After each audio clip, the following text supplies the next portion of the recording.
When we think of the Nazis in World War II, we think of invasions, tanks rolling through Europe, and the horrific crimes that shocked the world.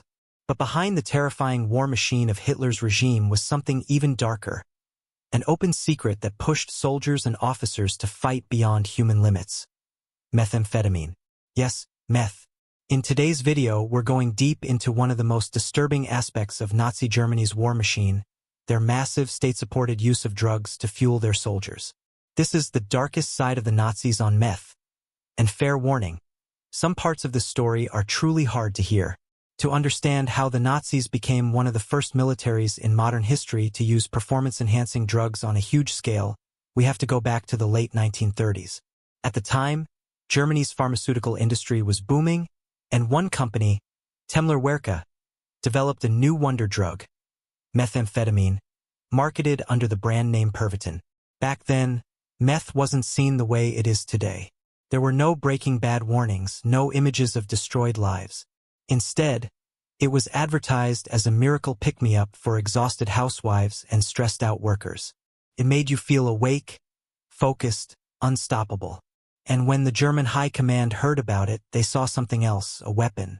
By 1939, Nazi military doctors were handing out millions of Pervitin pills to the Wehrmacht, the German army, and the Luftwaffe, the Air Force.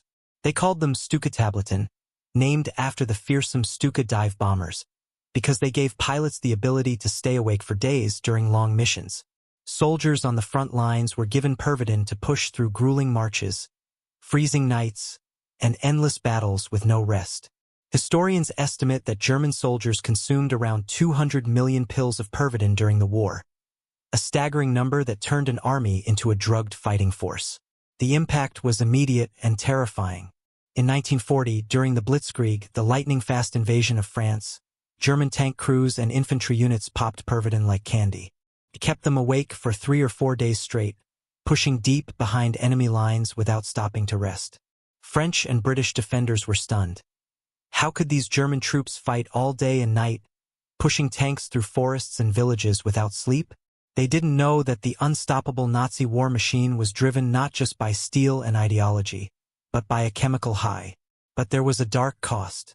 On meth, soldiers felt fearless, unstoppable, but also reckless and brutal. Exhaustion was replaced with aggression. Soldiers pushed past their physical limits, ignoring hunger, pain, or fear. Many committed unspeakable atrocities in a drug-fueled haze. When the high wore off, troops often crashed hard, hallucinating, collapsing from exhaustion, suffering heart attacks, or becoming addicted. Commanders knew this, but many didn't care. The goal was victory at any cost, no matter what it did to the men fighting the battles. It wasn't just ordinary soldiers. High-ranking Nazi leaders also used drugs heavily, most famously Adolf Hitler himself. Recent research and declassified documents show that Hitler's personal doctor, Theodor Morell, injected him with all kinds of substances, vitamins, hormones, and yes, stimulants like methamphetamine and cocaine.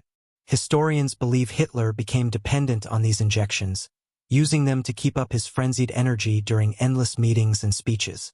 Some experts even argue that his paranoia and wild, erratic decisions during the final years of the war were worsened by his drug dependence. As the war dragged on, the Nazis tried to develop even stronger drugs to keep their soldiers awake and aggressive. In 1944, German scientists experimented with combining methamphetamine with cocaine and morphine into a single superdrug, codenamed D9. They tested it on prisoners at Sachsenhausen concentration camp, forcing inmates to march in circles with heavy backpacks for hours to see how long they could last on the drug.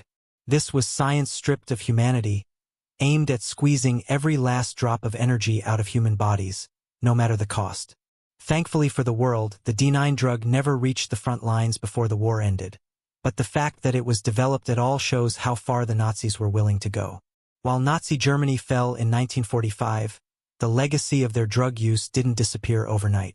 Many German veterans returned home addicted to meth, unable to sleep or function normally without it.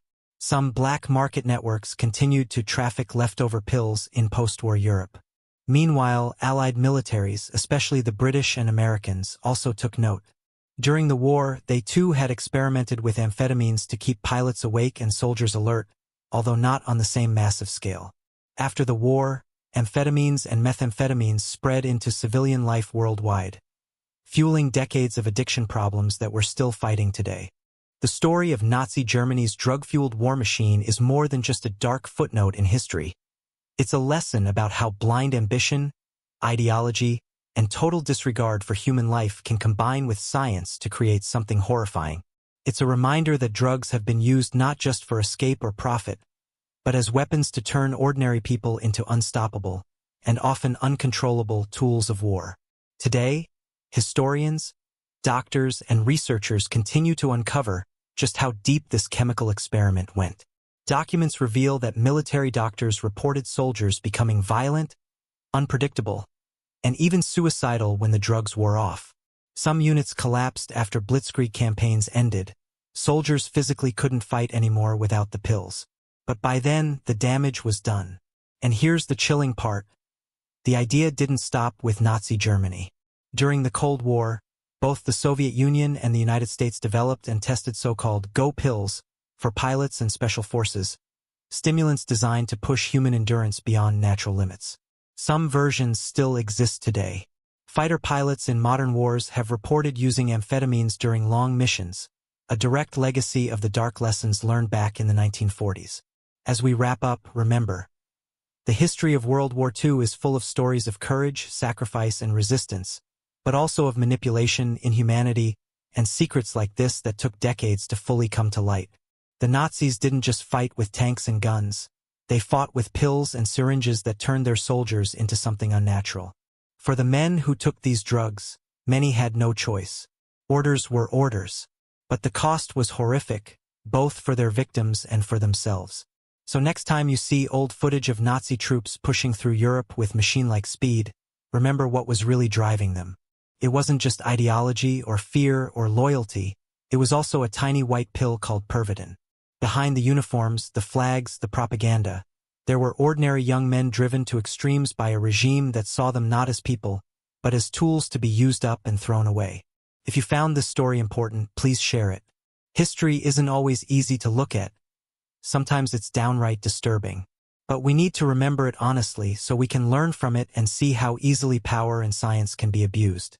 If you'd like to see more deep dives into the hidden sides of history, make sure to hit the like button, subscribe to the channel, and tell us what dark story you'd like us to cover next. Thank you for watching, and for remembering the truth no matter how hard it is to see. Stay curious, stay informed, and see you in the next video.